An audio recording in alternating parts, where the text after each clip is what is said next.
Ya, selanjutnya yaitu akan diisi oleh pemateri yang kedua kita ada Dr. Rulistina Prabawati dari Puskesmas Kalibondang Purbalingga. Nanti teman-teman harap disimak, didengarkan dan diikuti baik-baik. Nanti disiapkan juga pertanyaannya, ya. Untuk mengetes semangatnya, SDNU Master Sokaraja, unggul jaya. Kurang semangat. SDNU Master Sokaraja, unggul jaya. Kepada beliau Dr. Rulistina Prabawati, waktu dan tempat dipersilahkan.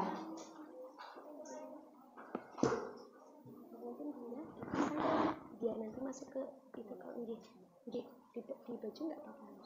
Nggih. Tahu di mana ya, Bu? Ini ada. Mana ini masangnya? Mungkin di Bunda. Ini di sini, Bu. Nggih, Bu. Semua terdokumentasi. Ya, Assalamualaikum warahmatullahi wabarakatuh.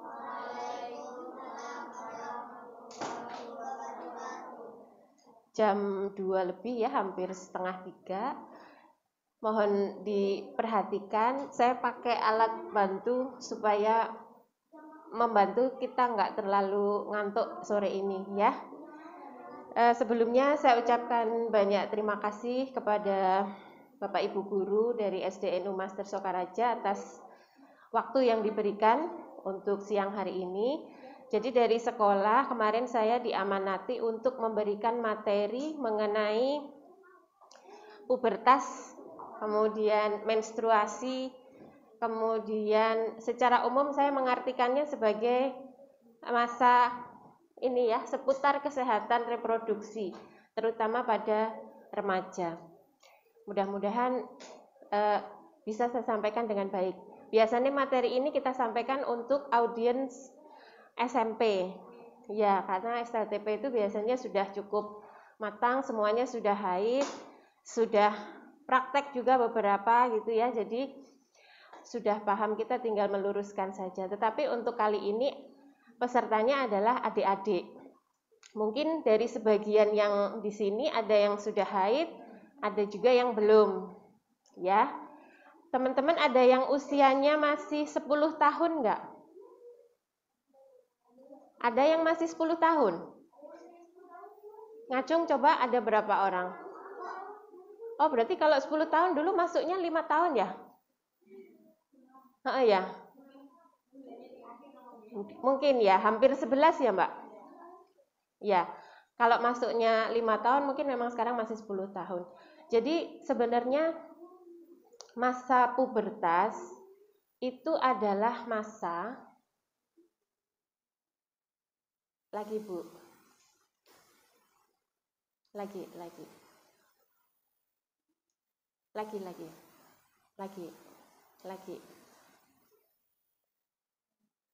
Iya. Nah ini ya, masa pubertas itu adalah masa, wah langsung kaget ya, supaya tertarik sih ya. Saya kok nggak enak ya kalau begini. Iya, ya jadi masa pubertas itu tadi disebutkan sama Ibu Nyai Khotijah Hafiz ya, disebut juga akil balik. Oke. Masa akil balik itu adalah masa perubahan masa tubuh, yaitu tubuhnya bertambah masanya, bertambah tinggi, bertambah besar gitu ya, secara fisik, psikis maupun jiwa, serta di situ terjadi pematangan fungsi organ reproduksi. Ya. Jadi yang namanya masa pubertas itu tidak hanya tubuhnya yang tambah tinggi, tidak hanya badannya yang tambah besar atau payudaranya yang tambah besar, tetapi juga di masa pubertas itu terjadi kematangan fungsi reproduksi atau kematangan organ reproduksi. Ya, dari anak-anak yang berubah menjadi dewasa. Jadi pada saat anak kita masih bayi, masih anak-anak, Kita itu sudah punya organ reproduksi sebenarnya. Cuman ada aja, tetapi belum berfungsi. Nah, pada saat masa pubertas, organ-organ itu sudah mulai berfungsi. Seperti itu.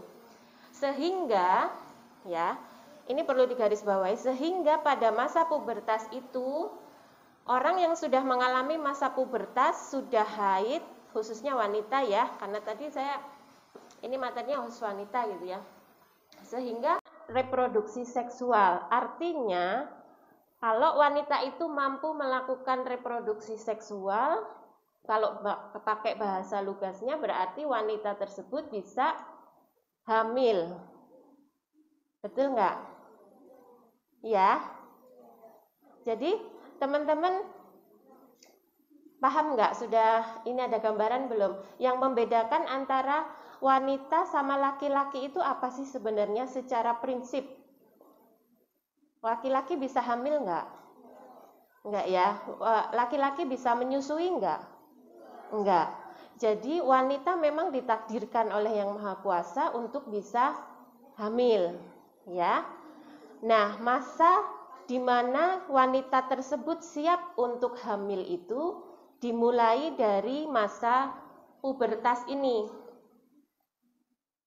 Di mana pada masa pubertas ini dimulai dari sinyal hormonal dari otak ke gonad. Gonad itu istilah untuk organ reproduksi wanita ya, atau organ reproduksi manusia. Kalau untuk wanita itu organnya namanya ovarium, indung telur. Di mana pada masa pubertas ovarium itu sudah mulai memproduksi sel telur. Sedangkan pada laki-laki yaitu testis sudah mulai memproduksi spermanya. Boleh ditunjukkan organ reproduksinya Bu Putri? Hah? Oh Bu Ika ya? Yang ada gambar itunya.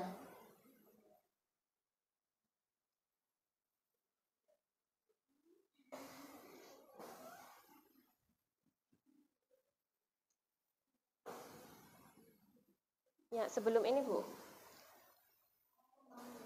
Nah, sebelumnya. Teman-teman sudah belajar organ pencernaan, organ penglihatan, organ pendengaran, organ reproduksi sudah? Penglihatan belum, yang sudah? Pencernaan sudah? Sudah ya. Kalau organ reproduksi memang belum ya. Konsepnya seperti yang sudah dipelajari pencernaan, gampang lah ya.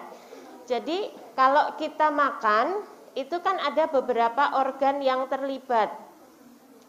Dari mulai makanan masuk di mulut, dikunyah, kemudian dimasukkan ke dalam perut, lambung, diserap di usus, kemudian dikeluarkan kotorannya lewat anus gitu ya. Jadi organ yang terlibat adalah mulut, gigi, lambung, sampai usus, kemudian ke anus gitu ya. Begitu juga untuk organ reproduksi. Organ reproduksi ini adalah organ yang terlibat pada wanita yang bisa menghasilkan kehamilan pada wanita, atau yang sebelumnya bisa kita sebut organ-organ itu terlibat untuk menghasilkan atau menimbulkan wanita tersebut haid. Gitu. Agak susah ya kalau anak SD belum tahu organnya. Ya. Jadi organ reproduksi wanita itu dimulai dari indung telur atau ovarium. Di gambar itu ovarium ditunjukkan pada nomor 1. Ovarium kita itu ada 2, kanan dan kiri. Ya, fungsinya untuk menghasilkan sel telur. Jadi semua proses, atau kita sebut saja proses haid ya, itu diawali ketika ovarium itu memproduksi sel telur. Ya. Kemudian organ berikutnya adalah tuba. Tuba itu saluran dari ovarium itu. Jadi yang kayak apa itu? Kayak kalung itu ya. Di nomor 2 coba bisa dilihat tuba. Jadi ketika nanti sel telur itu dihasilkan oleh ovarium, sel telur itu akan bergerak di tuba. Ya. Kemudian di tuba itu kalau nanti terjadi pembuahan, atau bertemu dengan sperma dan terbentuk zigot atau janin, maka janin tersebut akan disimpan di dalam rahim. Rahim itu di nomor 3. Ada gambar rahim. Kemudian setelah dari rahim, organ berikutnya adalah leher rahim, atau leher rahim itu pintu masuknya rahim lah ya, mulut rahim. Dan kemudian liang senggama. Yang terakhir adalah lubang vagina. Itu adalah organ yang terlibat dalam siklus reproduksi manusia. Coba slide berikutnya Bu Ika, selanjutnya. Nah, bukan selanjutnya.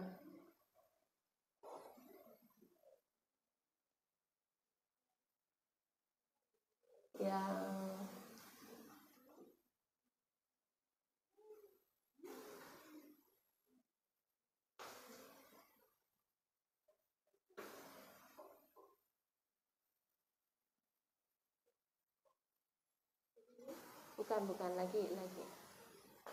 Nah, itu yang paling atas, Bu. Ya, nah, jadi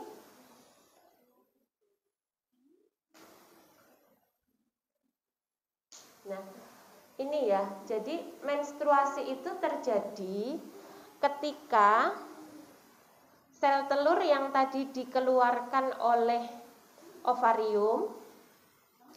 Ketika ovarium sudah mengeluarkan sel telur, maka di dalam rahim itu terjadi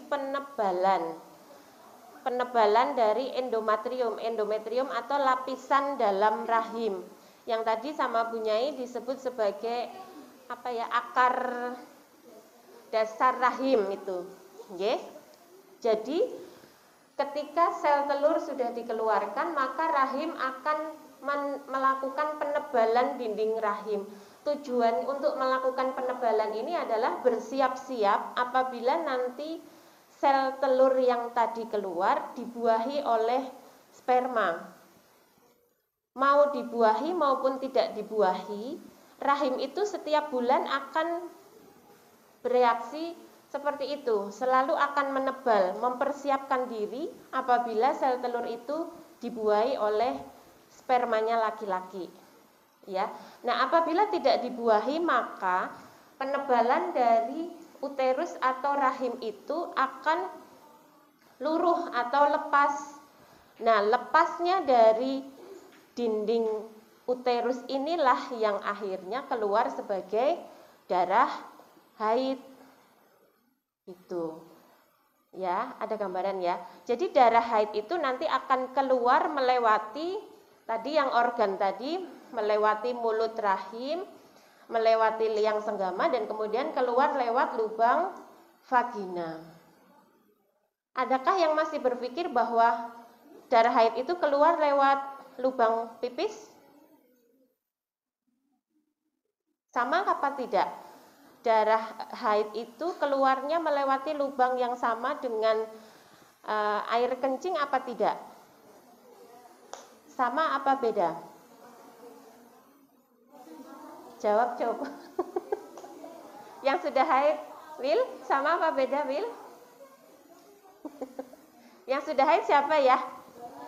Oh, banyak. Oh, Mbak Andin, coba. Darah haid kita itu keluarnya sama enggak lewat jalan dengan air kencing? Sama enggak?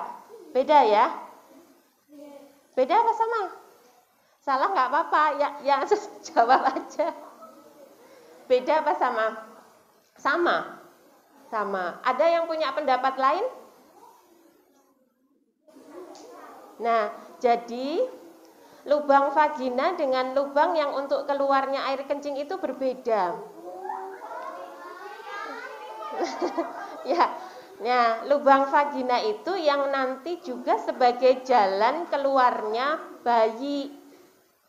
Sebagai jalan keluarnya pada saat lahiran ya, bayi. Berbeda dengan lubang ketika kita mengeluarkan air kencing. Ini ada Pak Fahran, nggak apa-apa ya. Jadi di organ kewanitaan kita itu, di situ ada berapa lubang, teman-teman? Ada berapa coba? Dari depan ke belakang ada 3 ya. Yang paling depan itu ya itu jalannya darah haid yang namanya lubang vagina. Yang tengah itu yang untuk keluarnya air kencing, yang paling belakang adalah lubang anus untuk keluarnya kotoran atau buang air besar. Itu. Ya. Ada gambaran ya? Makanya tadi organnya berbeda-beda. Nanti organ untuk mengeluarkan air kencing pun juga salurannya beda. Kalau air kencing itu nanti jurusannya ke ginjal, ke ureter, ke uretra dan lain sebagainya. Ya. Nanti dicatat kalau misalnya ada hadiah dari Bu Guru, ada beberapa pertanyaan. Itu. Ada ya sedikit gambaran. Nanti mungkin terakhir ada yang menceritakan lagi siklus menstruasi ya, dari ovarium mengeluarkan sel telur, kemudian rahim menebal atau membentuk suatu endometrium. Kalau dibuahi akan akan ada janin yang keluar atau janin yang menetap di dalam rahim itu. Tapi kalau tidak ada pembuahan maka akan terbentuk darah haid atau lapisan dari dinding rahim itu akan lepas. Itu sebenarnya prinsip dari menstruasi. Sampai di sini ada yang mau tanya enggak? Langsung aja daripada nanti lupa. Ada? Kalau belum kita mulai lagi, kita bahas yang lain lagi ya. Lalu kapan sih sebenarnya kita secara normal mulai menstruasi? Tadi saya tanya yang 10 tahun ya, kenapa gitu? Karena kalau secara medis mungkin dibuka yang kapan pubertas tuh Bu Ika. Kapan pubertas? Itu ada awalnya, ada akhirnya. Tadi kalau dari sisi agama, dari Bu Nyai menyampaikan dari 9 bulan sekian gitu ya sampai 15 tahun sekian, 9 tahun sekian sampai 15 tahun sekian. Nah, kalau secara medis ini secara umum pubertas itu diawali pada laki-laki dan perempuan agak berbeda. Kode untuk laki-laki itu yang anak panahnya ke atas ya. Nah, yang anak panahnya ke atas. Pada laki-laki memang lebih lambat pubertasnya, dari umur 13 atau 14 tahun dan berakhir di usia 17 sampai 18 tahun. Tapi kalau untuk perempuan itu biasanya dimulai dari usia 11 atau 12 tahun dan berakhir di usia 17 sampai 18 tahun. Yang sudah haid ini kemarin haid pertamanya umur berapa, Mbak? 11. Ada yang haid pertamanya sebelum usia 10 tahun? Enggak ada ya. Nah, jadi ada istilah memang untuk haid yang datang lebih awal itu namanya menstruasi prekok. Biasanya ini suatu gangguan kalau secara medis, bisa disebabkan karena satu, bisa karena obesitas.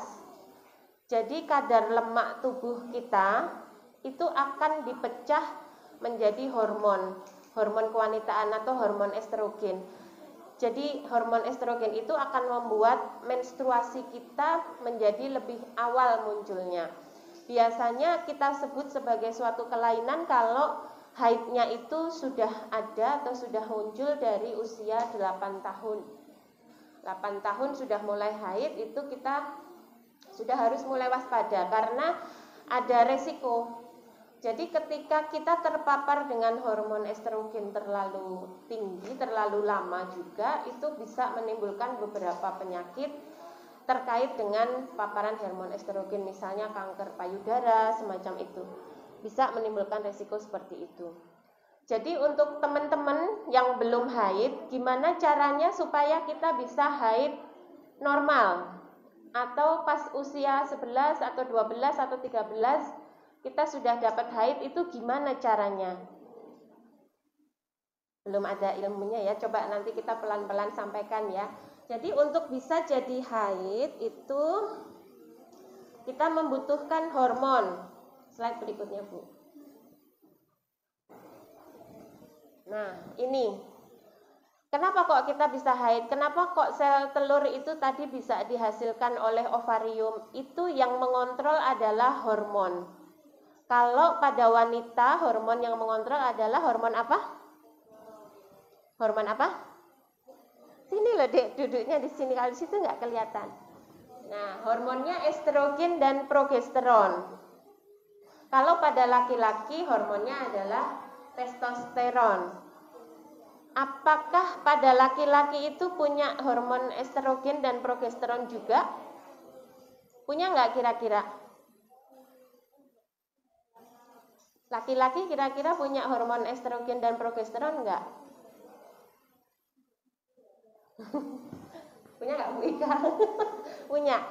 Jadi laki-laki itu punya, tapi jumlahnya sedikit. Makanya ada laki-laki yang seperti wanita, itu ada. Ya, tetapi memang untuk yang dominan hormon estrogen dan progesteron ini dimiliki oleh wanita. Jadi hormon inilah yang mengontrol kita bisa dapat haid atau tidak. Ya, hormon estrogen ini sangat dipengaruhi oleh makanan yang kita makan. Sangat dipengaruhi oleh kondisi kesehatan kita. Itu ya. Makanan-makanan apa ya kira-kira yang bisa meningkatkan hormon estrogen? Ada yang tahu? Kok saya udah usia segini belum dapat haid? Mungkin makanan yang kita makan kurang istilahnya kurang mengandung kadar estrogen yang tinggi. Jadi makanan-makanan seperti brokoli, kol, semacam itu bagus untuk menambah estrogen dalam tubuh kita. Ya, jadi anak-anak itu kalau makan jangan cuma nasi sama kalau sekarang tuh paling ayam gitu ya, ayam Kentucky kayak gitu ya, ayamnya kecil tapi tepungnya banyak. Itu nanti yang terbentuk adalah glukosa. Jadi akhirnya terbentuk lemak juga sehingga tidak akan efektif untuk menghasilkan estrogen. Jadi anak-anak makanlah makanan yang seimbang. Ya, pakai sayuran, kemudian pakai makanan yang murni. Kalau protein ya protein, kalau lemak ya lemak. Kalau pakai lauk, usahakan lauk yang alami. Jadi tidak perlu yang diolah-olah terlalu banyak tambahannya, misalnya dengan tepung dan lain sebagainya, itu jangan. Banyaklah makan makanan yang alami dan sayur-sayuran, itu akan meningkatkan jumlah estrogen kita sehingga nanti kita akan bisa haid secara tepat waktu. Itu. Jadi haid itu untuk seorang wanita adalah bukan aib ya. Itu adalah suatu kebanggaan karena menunjukkan bahwa kita adalah wanita yang normal, yang sempurna. Itu, ya. Jadi jangan menganggap nanti kalau saya dapat haid terus kemudian malu, terus kemudian menjadi tidak percaya diri. Bukan seperti itu ya. Harapannya dengan adanya materi-materi ini, harapannya teman-teman menjadi lebih paham, lebih siap, dan lebih percaya diri gitu untuk menjadi seorang wanita. Gitu, ya. Jadi hormon-hormon itulah yang berperan dalam menghasilkan kapan kita akan mengalami menstruasi. Pengaruh hormon estrogen itu apa saja? Slide berikutnya. Nah, ini ya. Nah, teman-teman, apakah sudah ada yang mengalami atau mungkin sudah mulai merasakan perubahan pada tubuhnya? Misalnya ada tumbuh rambut misalnya di ketiak atau di kemaluannya? Masa belum? Sudah adakah yang merasakan bahwa di tubuhnya atau di kemaluannya sudah tumbuh rambut misalnya? Saya rasa semuanya pasti sudah. Karena biasanya gini, itu namanya tanda-tanda kelamin sekunder ya. Tanda-tanda kelamin sekunder itu biasanya muncul 1-2 tahun sebelum haid itu keluar. Jadi kalau misalnya teman-teman sekarang yang belum haid biasanya sudah mulai, atau mungkin payudaranya mungkin sudah mulai membesar Semuanya sudah pakai BH belum ini yang di sini? Hah? Ya, itu mini set maksudnya. Sudah semuanya pakai? Ada yang belum? Ada yang belum? Siapa namanya? Kecil banget ya.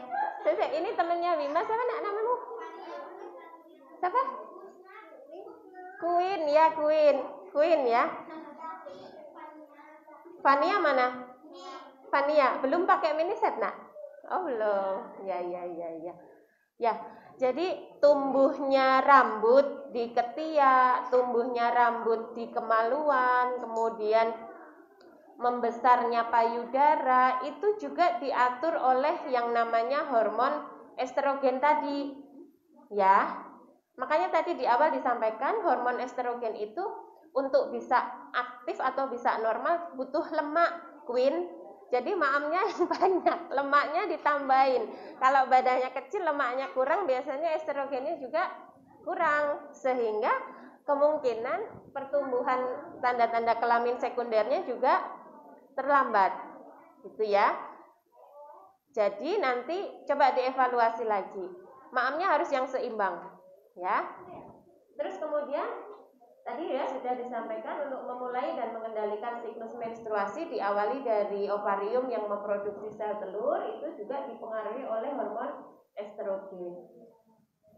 Merangsang pertumbuhan saluran telur, rongga rahim sudah tadi diceritakan. Kemudian membuat dinding rahim menebal, tadi juga sudah ya, siklus menstruasi kan seperti itu yang akan lepas kemudian menjadi menstruasi. Dan kemudian juga memproduksi cairan vagina.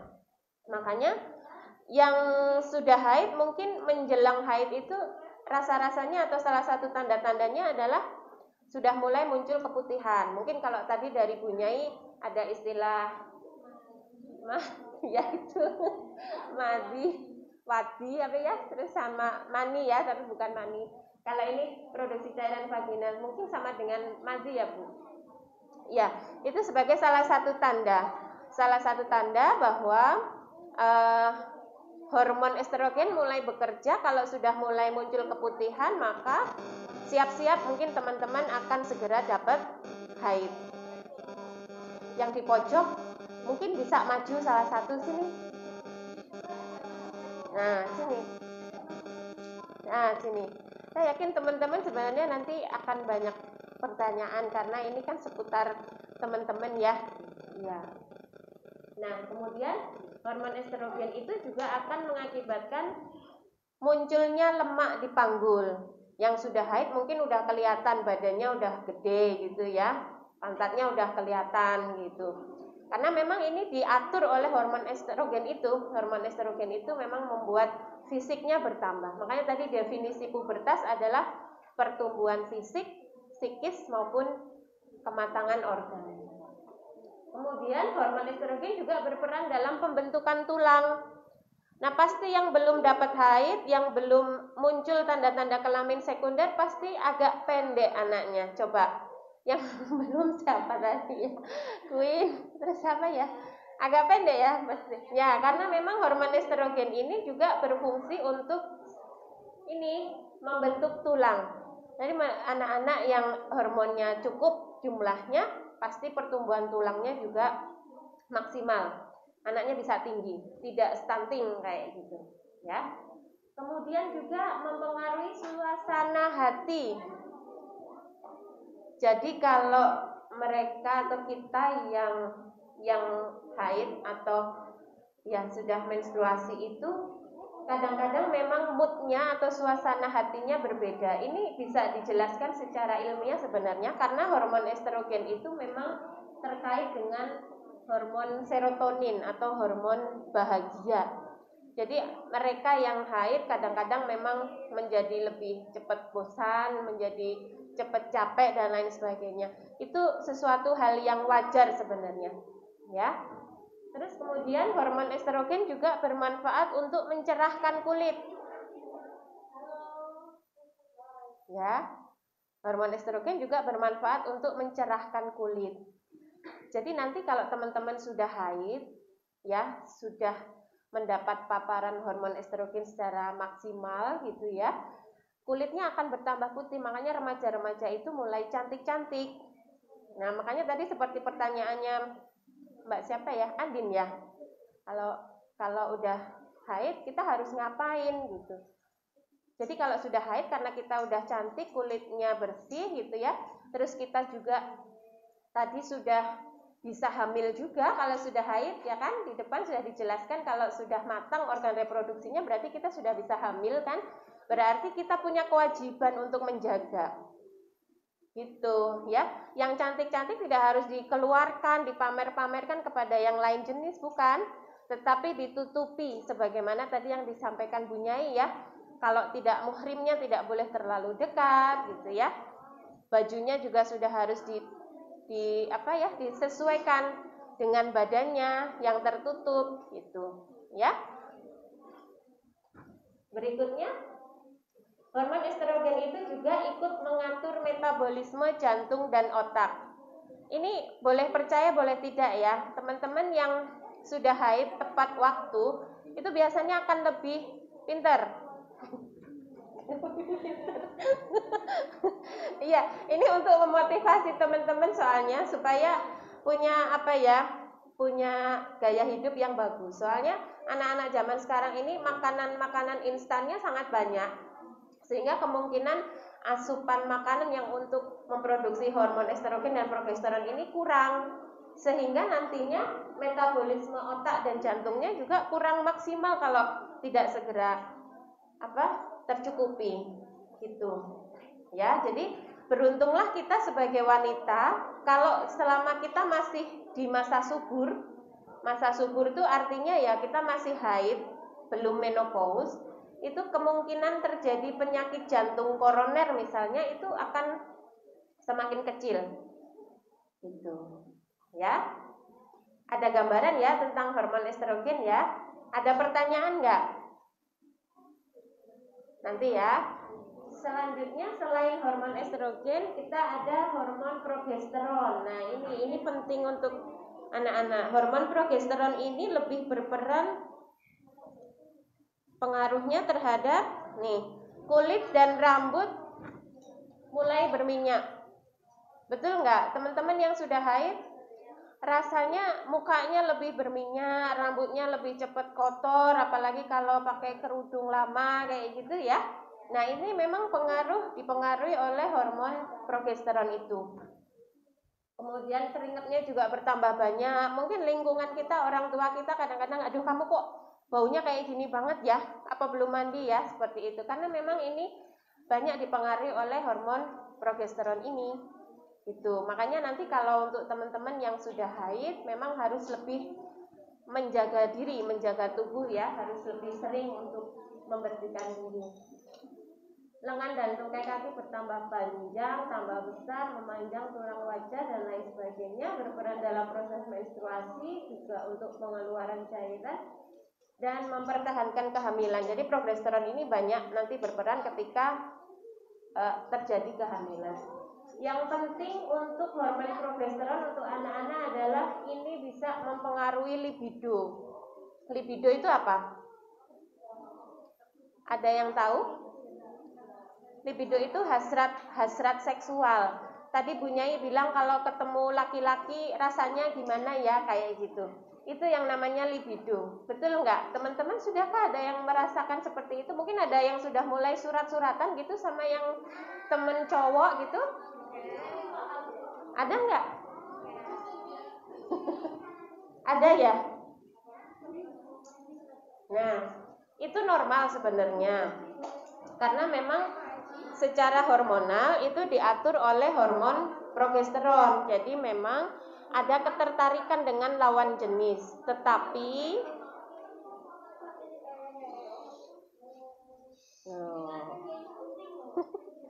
ya, itu normal.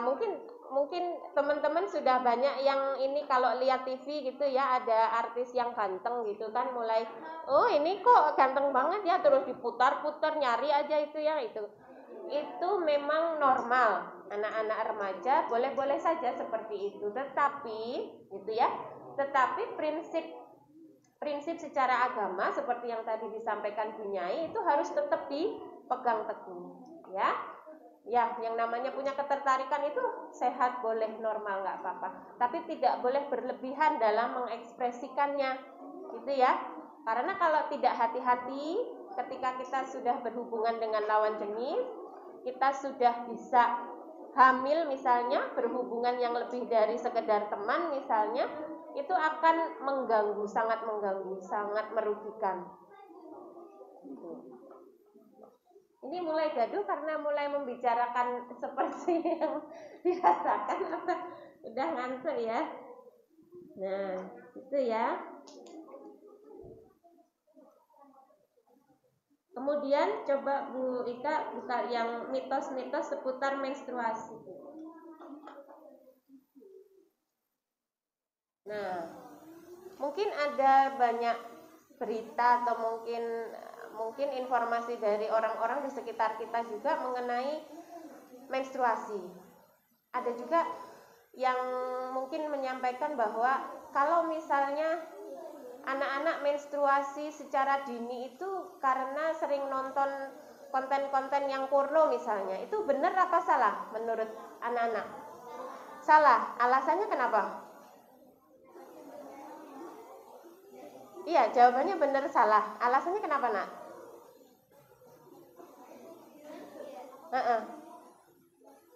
Jadi gini, menonton konten-konten porno itu tidak secara langsung berhubungan dengan terjadinya menstruasi.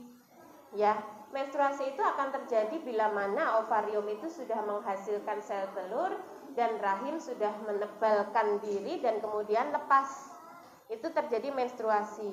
Tidak ada hubungannya dengan menonton konten-konten yang porno. Kalau dengan menonton konten porno kemudian bisa menstruasi, bisa menjadi subur, bisa siklus haidnya normal, berarti solusi untuk mereka yang nggak subur atau yang lama nggak bisa haid cukup dengan nonton film dong berarti.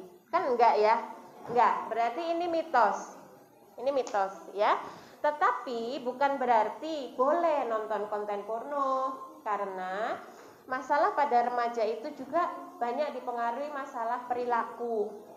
Itu akan mempengaruhi pikiran kita atau konsep-konsep kita, ya. Tetapi kalau kita sampaikan bahwa nonton konten porno itu nanti akan bikin haidnya cepat keluar, itu salah.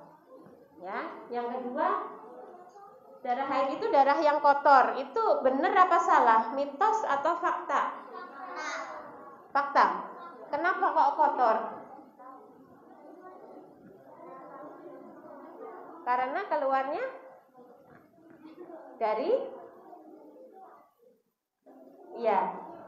darah haid itu asal muasalnya adalah dari rahim yang menebal, ya kan? Dari pembuluh darah yang ada di rahim yang menebal, yang disiapkan untuk janin apabila terjadi kehamilan, tetapi tidak terjadi kehamilan, maka kemudian lepas, ya kan? Sebenarnya itu bukan darah yang kotor. Itu darah yang normal saja, tetapi memang kadang-kadang karena melewati berbagai jalan ya, melewati liang senggama, melewati liang vagina dan lain-lain, kadang memang terdapat bakteri di darah haid itu. Makanya ketika nanti anak-anak sudah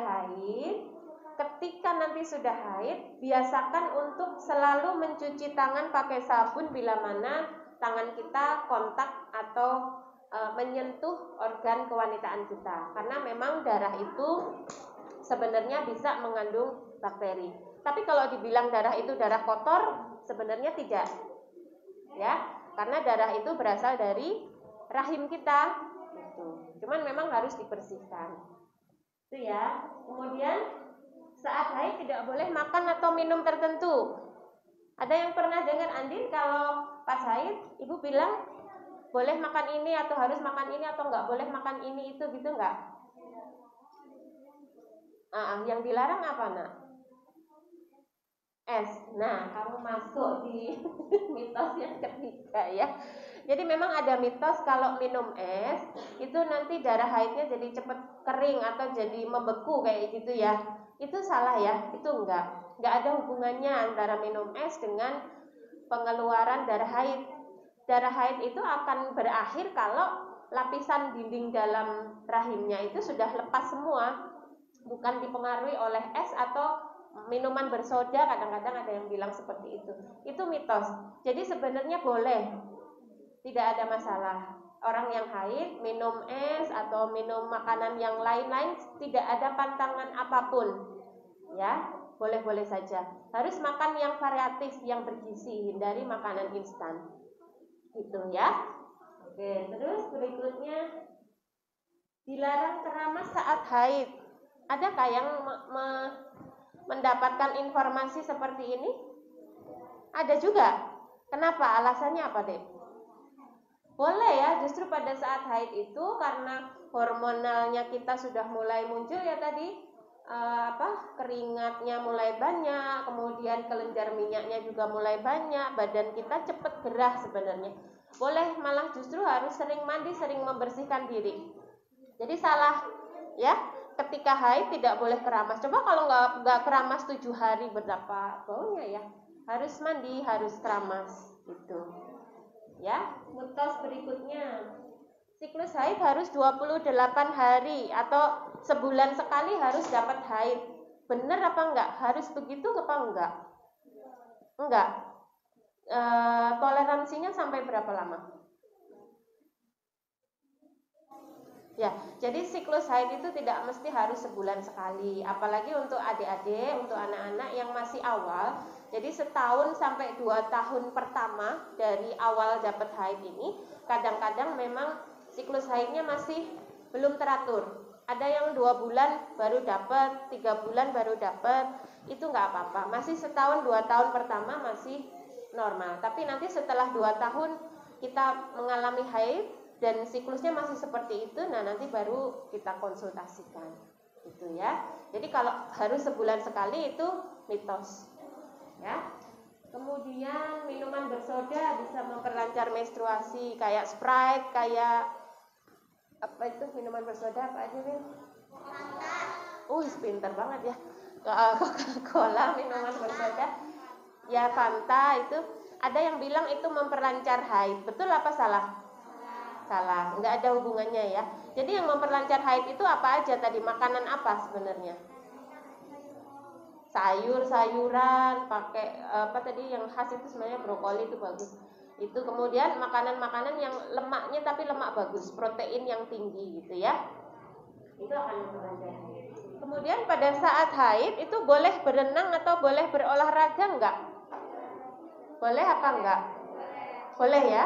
Jadi tidak ada masalah. Kita boleh beraktivitas apapun gitu pada saat haid. Ya, cuma kalau renang mungkin agak risih karena mungkin ada bagian darah yang keluar. Jadi mungkin jenis olahraganya bisa mencari jenis olahraga yang lain. Ya, sampai di sini ada yang mau nanya enggak? Ya, siapa nak namamu? Namanya siapa? Oh ya, Ales. Kenapa Ales? Bagaimana cara mengatasi?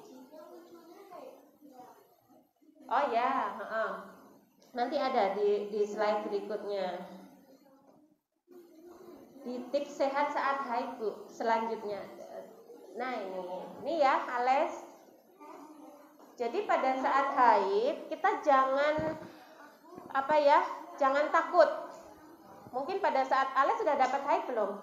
Belum. Nanti ciri-cirinya pada saat haid di celana akan muncul seperti tadi yang disampaikan Bu Nyai ya, ada flek kayak gitu. Kadang tidak langsung keluar darah banyak gitu, enggak. Kadang-kadang ada flek aja coklatan kayak gitu di celana kita. Nah, kemungkinan itu darah haid. Kalau itu terjadi, Ales bilang sama mama sama ibu ya. Nanti ibu akan jelaskan. Nah, pada saat kita dapat haid itu memang suasana hati kita tidak nyaman, ya, karena memang tadi disampaikan hormon estrogen itu akan mempengaruhi suasana hati. Jadi pasti ada rasa gelisah, kemudian takut dan lain sebagainya. Tetapi kalau nanti Ales membicarakan ini dengan ibu, berkonsultasi, nanti akan lebih tenang. Jadi usahakan tetap tenang, happy, kemudian tetap beraktivitas seperti biasa, tidak usah sedih, tetap bisa sekolah. Nanti tanya sama ibu caranya pakai pembalut gimana ya, kayak gitu ya, karena itu penting. Mungkin nanti bisa juga dipraktekkan di sini Bu Ika ya, karena itu memang PR banget ya waktu. Iya, jadi pada waktu dapat haid pertama itu memang pelajaran pertama adalah pelajaran memasang pembalut. Iya, nanti akan dikasih tahu.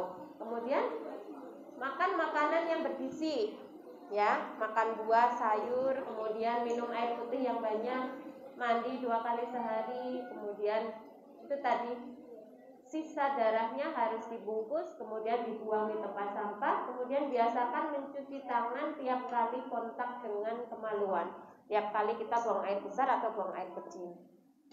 Terus pada saat haid juga itu tadi ya, sudah mulai harus mempersiapkan diri, kerudungnya sudah harus lebih rapet, apalagi kalau ketemu dengan lawan jenis, karena aurat sudah tidak boleh dilihat oleh lawan jenis lagi.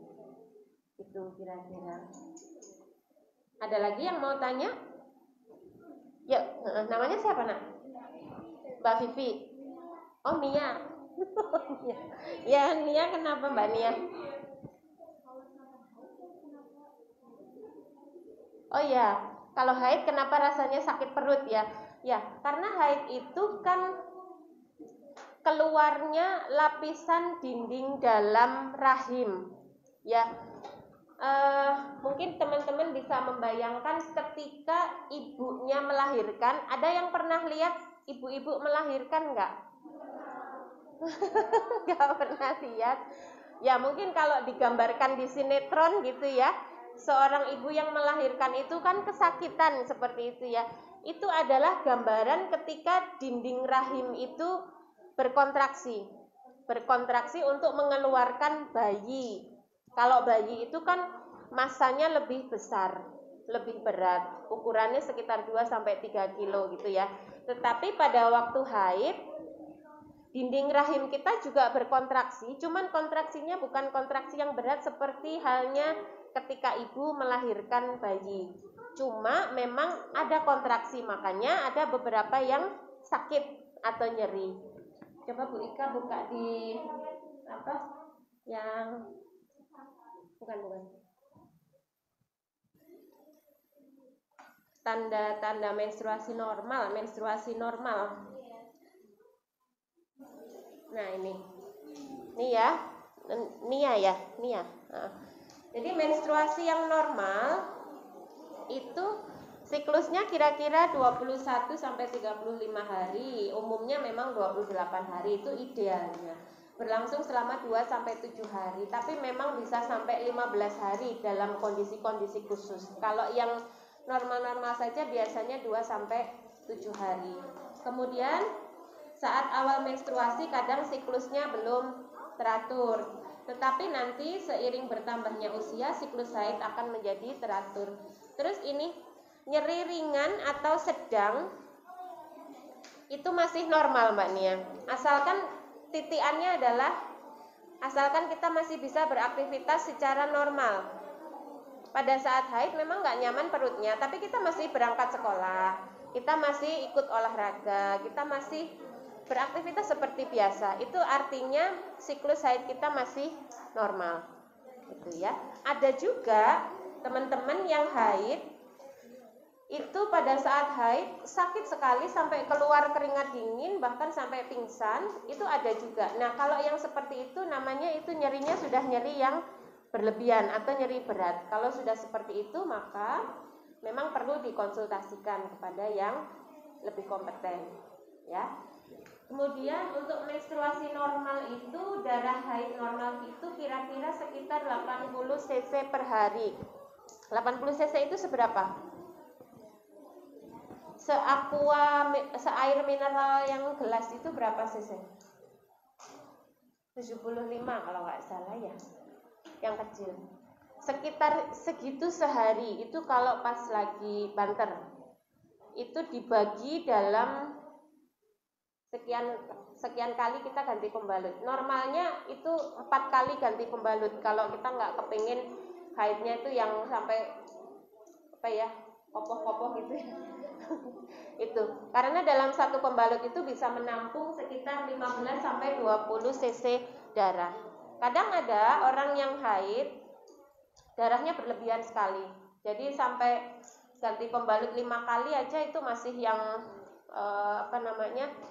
darahnya banyak banget di dalam pembalut. Nah itu harus hati-hati. Mungkin ada sesuatu karena ada juga penyakit yang namanya endometriosis dan semacamnya itu membuat haidnya akan bertambah banyak. Jadi kalau anak-anak nanti haid biasanya sih ganti pembalut itu paling maksimal cuma 3 kali pas banter-banternya itu sudah cukup, itu normal. Nah kalau yang nggak normal yang seperti apa?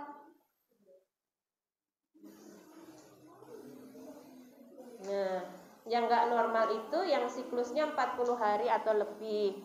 Kemudian melewatkan 3 siklus berturut-turut. Kalau udah 3 bulan berturut-turut nggak dapat haid, hati-hati. Kalau masih setahun, 2 tahun pertama mungkin masih bisa ditolerir. Tapi nanti kalau sudah menginjak tahun ketiga, hati-hati. Ya, lebih baik dikonsulkan kalau udah 3 bulan berturut-turut. Ini untuk anak-anak ya, kecuali untuk ibu-ibu yang memang pakai alat kontrasepsi tertentu gitu, memang ada beberapa yang tidak haid. Kalau untuk anak-anak kan nggak pakai alat kontrasepsi, harusnya haidnya normal. Kemudian rasa sakit yang berlebihan sampai tidak bisa beraktivitas, itu juga harus diwaspadai. Darahnya terlalu banyak atau terlalu sedikit, itu juga tidak normal. Yuk, teman-teman, sampai di sini ada yang mau tanya enggak? Oh ya, ya. Bagaimana caranya mengatasi rasa sakit pada saat haid? Ya, sakit perut. Kalau yang normal, sebenarnya rasa sakit itu tidak perlu diapa-apain, karena sebenarnya tidak akan begitu mengganggu aktivitas kita, Mbak. Ya, cukup kita beraktivitas biasa, tetap dalam posisi tenang, tidak terlalu cemas. Biasanya rasa sakit itu bisa kita hilangkan dengan sendirinya. Dan biasanya juga rasa sakit itu hanya sekitar 3 hari pertama saja. Tapi kalau perlu, kalau memang diperlukan, itu boleh minum obat untuk mengurangi rasa sakit bila perlu. Paracetamol semacam itu boleh. Tapi kalau yang normal biasanya tidak perlu obat. Gitu. Ya, selanjutnya, terus jangan tegang. Ya, yang namanya kontraksi rahim kalau mau mengeluarkan darah, posisinya kita tegang, cemas, akan makin kerasa. Ya, yuk selanjutnya. Kecapean saat haid. Ya, kadang-kadang tidak happy ya, kadang-kadang haidnya jadi tidak nyaman, rasa sakitnya akan terlihat lebih terasa kayak gitu. Tapi sebenarnya tidak apa-apa juga. Jadi jangan membuat jadi ketika haid itu lantas kemudian kita mengurangi aktivitas-aktivitas kita.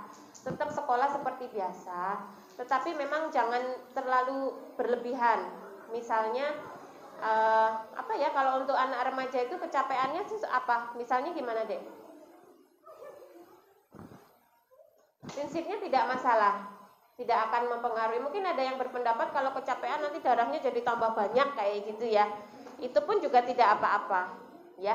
Sebenarnya tubuh sudah punya standar sendiri kok untuk mengeluarkan darah itu 1 hari sekian kayak gitu, tidak apa-apa. Ya, yang penting jangan membuat jadi kita stres gitu loh, jangan sampai galau. Jadi ya usahakan kita beraktivitas yang semampunya kita, seperti biasa. Ya, selanjutnya, ya. Apa? Iya. Tadi kan ada ya yang fungsi hormon estrogen itu salah satunya adalah membuat atau membentuk cairan di vagina ya. Ya, biasanya itu akan terjadi 1 minggu atau 2 minggu sekitar itu sebelum haid itu keluar. Jadi kalau sudah dapat haid belum, Dek? Belum ya? Ya, tapi kalau sekarang sudah mulai muncul keputihan kayak gitu ya, itu berarti tidak lama lagi biasanya akan muncul haid. Gitu. Karena itu artinya kalau sudah muncul keputihan berarti hormon estrogennya itu sudah ada di dalam tubuh kita. tanda-tanda kelamin sekundernya biasanya juga sudah muncul. Jadi biasanya payudaranya pun sudah mulai membesar, ya kan? Terus muncul rambut-rambut tipis gitu di kemaluan, kayak gitu. Ya. Ada lagi? Ya, apa efek minum Kiranti ya? Iya, ada yang bilang minum Kiranti itu bikin ini tuh jenis jamu aja sih, obat herbal saja. Sebenarnya hanya menambah daya tahan tubuh saja ya, lebih fit saja sebenarnya. Jadi nggak apa-apa mau minum Kiranti boleh, enggak juga nggak boleh. Kalau sekiranya itu bisa mensugesti, monggo saja diminum, tapi jangan berlebihan ya, karena pada dasarnya sih tidak terlalu bermanfaat. Itu Kiranti itu hanya herbal saja, boleh diminum boleh enggak. Ada lagi? Iya, Queen. Kenapa? Puber laki-laki lebih lama daripada wanita ya, memang tingkat kematangan ini. Jadi puber kita itu kan tadi diatur oleh saraf otak ya, diatur oleh saraf otak.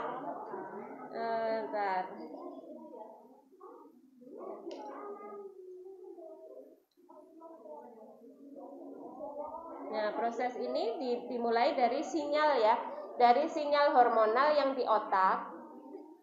Otak kita memerintahkan ovarium untuk memproduksi estrogen. Itu kalau pada perempuan. Sementara pada laki-laki, otak laki-laki mengirimkan sinyal ke testis untuk mematangkan organ reproduksinya, kayak gitu ya. Nah, otaknya laki-laki itu memang matangnya lebih lama, Mbak. Makanya kadang-kadang boleh jujur, boleh percaya boleh enggak ya, laki-laki itu tingkat kecerdasannya pun lebih lambat munculnya dibandingkan dengan perempuan. Jadi perempuan itu lebih matang, lebih pintar, tetapi kalau laki-laki nanti matangnya, pinternya belakangan. Jadi ini pun juga sama dengan tingkat reproduksinya juga datangnya belakangan. Memang konsep otaknya sudah dibikin seperti itu. Ada lagi?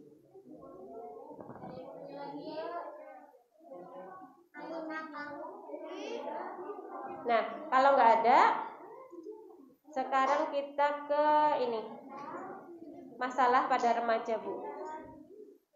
Ya, slide terakhir ya.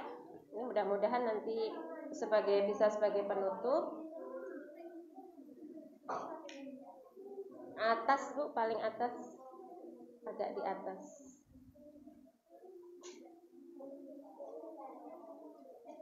Masalah pada remaja, fisik, perilaku, mental, masih di atas. Lagi. Nah ini. Ya. Nah, jadi akhirnya nanti para remaja itu akan mempunyai beberapa problematika seputar remaja. Coba dilihat slide-nya. Deh.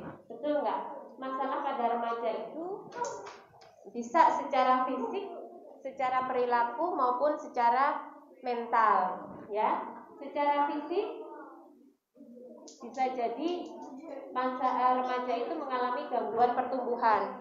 Ada yang badannya terlalu besar, ada yang badannya agak kecil dibanding teman-temannya. Nah, itu bisa terjadi pada remaja. Kemudian masalah gizi, anemia, obesitas itu banyak sekali terjadi pada masa remaja. Ya, makanya hati-hati untuk pola makan. Usahakan pakai sayur dan makanan yang seimbang.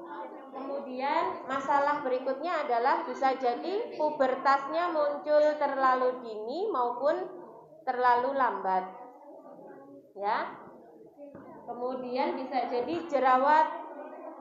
Jerawat itu juga menjadi masalah yang banyak dikeluhkan oleh remaja. Anak-anak ada yang udah jerawatan belum? Udah ya? Oh iya, Alex sudah ya? Kamu gimana Mbak Wilu? Ya, jadi Pak Farhan remaja ya Pak, udah dewasa ya. Itu kenapa kok bisa terjadi jerawat sih? Ya karena hubungannya dengan tadi hormon progesteron tadi yang menimbulkan banyak kelenjar minyak. Gimana caranya supaya kita tidak jerawatan? Ya, teman-teman jangan tertarik pakai kosmetik yang sering ditonton di televisi ya. Ya, karena kulit kita kan masih sensitif. Jadi mau pakai kosmetik jenis apapun, kalau yang namanya remaja itu memang kadar minyaknya akan lebih banyak. Maka dari itu yang terpenting adalah menjaga kebersihan wajah. Wudu itu yang wudu yang benar itu sudah solusi. Kemudian handuk yang kita pakai juga pastikan handuk yang selalu bersih. Kalau handuk yang kita pakai untuk ngelap itu handuk yang kotor, otomatis juga itu bisa menimbulkan jerawat. Ya, kemudian pola makan buah, sayur, minum air putih itu sangat penting untuk menghindari jerawat. Terus usahakan kalau menyentuh wajah pakai tangan yang bersih. Nah, kadang-kadang yang suka ini lupa remaja itu kalau menyentuh wajah tangannya kotor. Habis menyentuh ini itu kemudian menyentuh wajah usek-usek. Nah, itu sangat berpengaruh pada terjadinya jerawat. Penglihatan, pendengaran juga hati-hati penggunaan HP ya.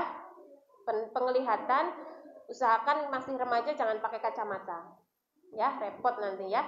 Jadi pakai HP-nya yang terukur. Kalau memang diperlukan untuk pakai HP atas rekomendasi dari sekolah monggo, tapi selain itu tidak usah membuka atau terlalu sering menggunakan HP. Begitu juga dengan pendengaran.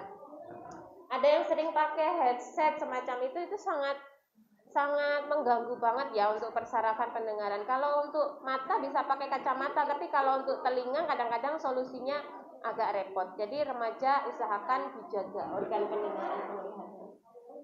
Nah, kemudian untuk perilaku pemakaian narkoba, udahkah Bu waktunya? 5 menit lagi. Nah, untuk perilaku ini penting. Teman-teman yang di belakang, nih masalah pada remaja ini salah satunya masalah perilaku. Ya, remaja banyak tipikal remaja itu kan kepengen tahu ya. Suka kepo, suka pengen tahu gitu kan, pengen mencoba hal yang baru kayak gitu ya. Kadang-kadang gitu kan diiming-imingi sesuatu ternyata itu narkoba, itu bisa. Hati-hati ya. Jadi jangan sampai kita terjebak dalam perputaran pemakaian narkotik dan zat adiktif lain.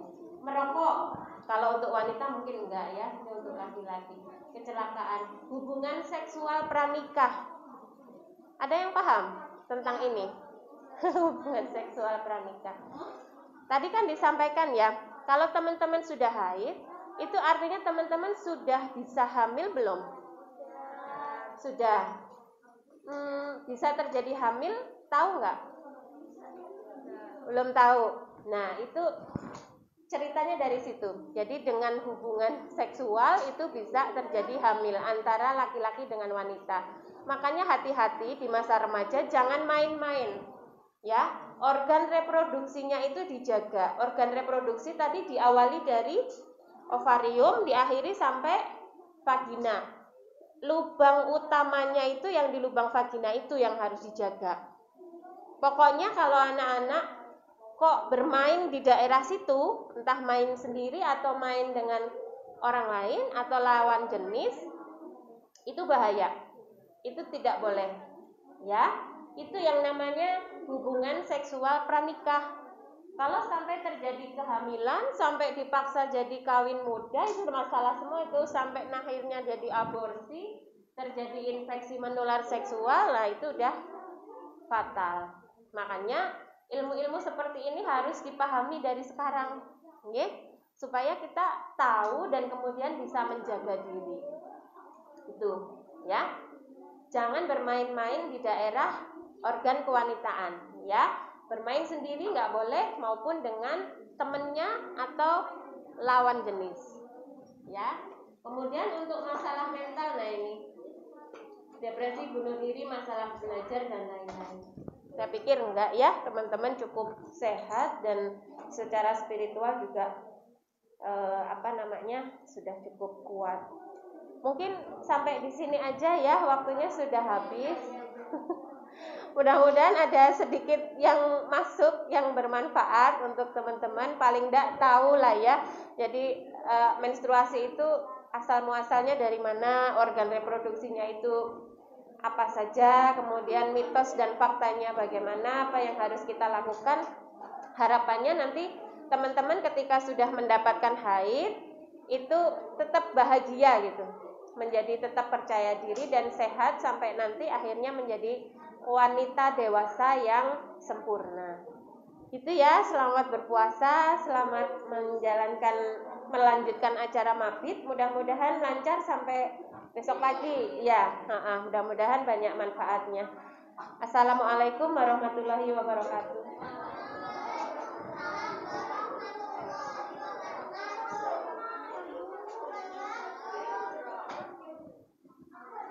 Terima kasih kepada beliau Ibu Dr. Rulinsina Prabowo. Teman-teman, alhamdulillah ya, duduk dulu dong. Belum selesai kan sama video belum ditutup. Silakan duduk dulu.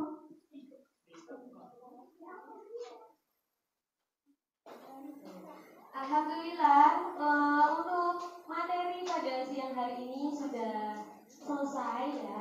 Tadi dari Bu Naya Khadijah, kemudian dari Ibu Dokter, alhamdulillah sudah selesai. Lanjut untuk kegiatan selanjutnya yaitu ada sholat asar.